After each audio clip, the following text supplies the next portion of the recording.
안녕하세요. 성노가병원 내과 김수정 원장입니다.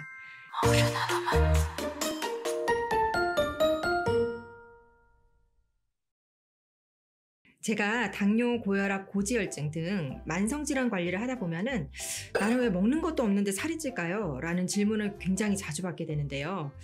일단은 기본적으로는 아이오가 안 맞아서라고 볼 수 있습니다. 인풋, 들어가는 것에 비해서 아웃풋, 나가는 게 적으니까 당연히 쌓이게 된다는 건데, 그러면 덜 먹는 건 많이 능사일까요? 그냥 많이 움직이면 될까요? 그동안 몇 회에 걸쳐서 제가 인풋에 대해서 얘기를 많이 했는데요. 이번에는 반대로 아웃풋에 대해서 주목을 해보고자 합니다. 인풋을 줄이는 게 좋을까? 아웃풋을 늘리는 게 좋을까? 많은 논란이 있고 이 둘을 비교한 연구들도 많은데요. 117개 연구를 모아서 비만인 4,815명을 대상으로 메타 분석한 연구에 따르면은 운동과 저칼로리 식이요법 둘 다 모두 내장지방과 체중을 감량시켰지만 내장지방 감소에 있어서는 운동이 더 우위에 있다는 결과를 제시하고 있습니다. 내장지방이 증가하면 당뇨, 심장병 확률이 높아지고 최종적으로 사망률이 높아지기 때문에 지방 중에서도 내장지방을 감소시키는 것이 건강을 위해서 굉장히 중요하죠.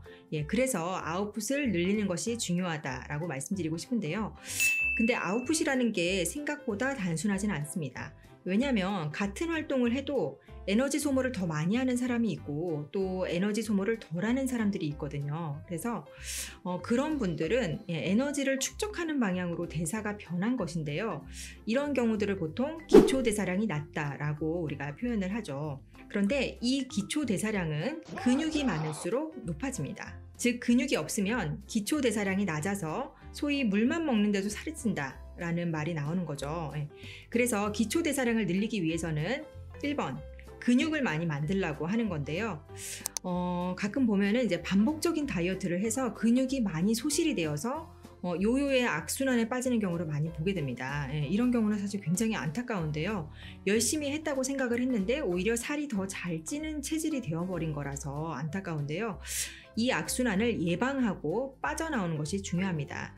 그래서 일단 다이어트를 할 때 절대로 근 손실이 되지 않도록 하는 것이 중요합니다. 아미노산, 미네랄, 비타민 등 필수 영양소, 즉 고기나 야채죠. 이런 것들을 부족하지 않게 잘 챙기는 것을 권장하고요. 충분한 영양소와 근력 운동을 통해서 근육량을 회복하시는 것이 답입니다.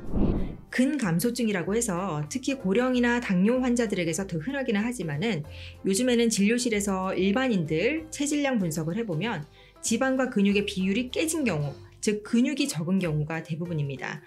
근육이 적게 되면 심혈관 질환 발생이 올라갈 뿐만 아니라 면역력도 떨어지고 사망률도 증가합니다. 노인의 경우에는 5배까지 증가를 합니다. 그렇기 때문에 장기적인 건강관리를 위해서 근력 운동은 필수입니다. 요즘에 유튜브에 너무 좋은 운동 동영상이 많아서요. 본인 수준에 맞게 잘 활용하시면 별도의 비용도 없이 건강을 증진할 수 있을 것입니다. 두 번째로 기초대사량을 늘리는 방법은 끼니를 거르지 않는다인데요. 분량 관계상 다음 동영상에서 이어서 말씀드리고요. 많이들 물어보시는 간헐적 단식에 대해서도 다루도록 하겠습니다. 감사합니다.